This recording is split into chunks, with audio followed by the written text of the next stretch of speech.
It's time for the Lectric 2.0 real world range test. Did the throttle only 2 weeks ago. Now we're gonna do a real world test and see how many miles we get. Coming up next.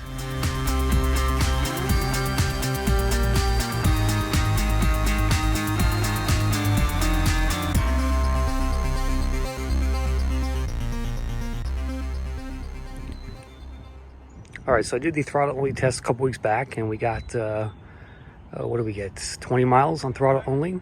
So I'm expecting to do about 30 in this real world range test. We're going to do PS 2 and 3 only, and real world conditions, so hills, flats, downhills, all that good stuff.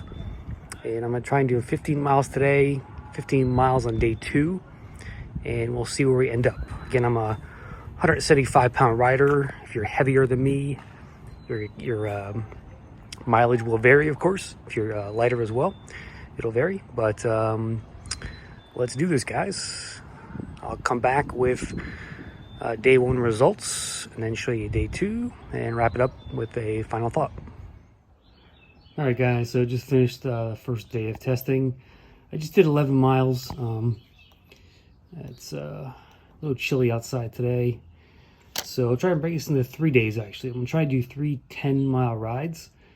So day 2 I'll try a 9-mile ride, another 10 mile on day 3, and we are at 48%, which I think is around 75% roughly, maybe a little bit less. I don't have my chart in front of me, but I forgot how slow PS2 is on these. Yeah, I'm averaging like 10.5 miles an hour on a flat on PS2, so it's pretty slow.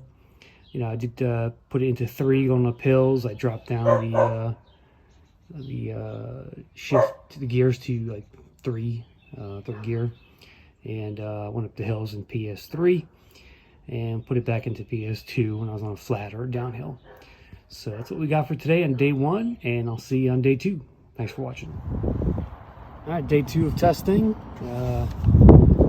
Overnight the bike gained a few voltage points, so we're at 48.5. It's like 60%, 65 roughly. Today we're trying to do mainly flat conditions. Again, PS 2 and 3. Mixture of that, hopefully 50-50. And come back at you later and see where we end up. All right, day 2 in the books, 13 miles. And my butt's hurting me, so calling it for the day. We'll finish up tomorrow. We are at, we'll call it 46, so I think that's around 30% maybe. We're at 24 miles total after 2 days of riding on PS 2 and 3.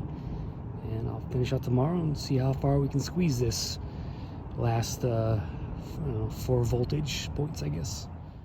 All right, final day of testing. We're at 46.5. That's about 35%, according to the 48-volt battery chart that I have. So let's finish out this ride and count up the miles. All right, kids, just wrapping up the range test, real world conditions. I did, I just did someplace. I did a half a mile before that, so I did 8.1 today, which I believe makes that about 32 miles. The last mile, I'd say I noticed a slowdown in the motor, and we are at percentage-wise on the voltage, 43.9. So it was definitely slowing down. I think there's a tiny bit left in there, but I'm going to call it at 32 miles. And that's pretty good. I was expecting maybe 30 because PS3 on their website is says about 25 miles, and PS2 is 35. So I was trying to go for a 50-50 split. Again, I'm a 175-pound rider. A couple notes on this ride. You do get a workout in PS2, especially PS2. I think PS3 is much easier pedaling, just from my cadence standpoint, and easier on your legs.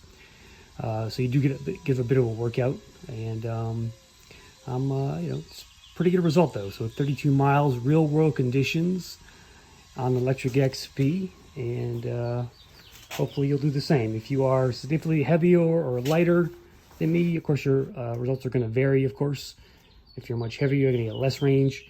If you're, you know, a woman who's, you know, 130 pounds, you probably get like 35, 36, 37 miles out of it, in my opinion. So, but that's it for the real world range test on Lectric XP. I am getting the XP Lite coming to me from Lectric, so I'll be doing kind of a similar test on that one as well. And I'll see you next time on the channel. Don't forget to hit that like button and subscribe. And thanks for watching Crisscrossed. Catch you next time.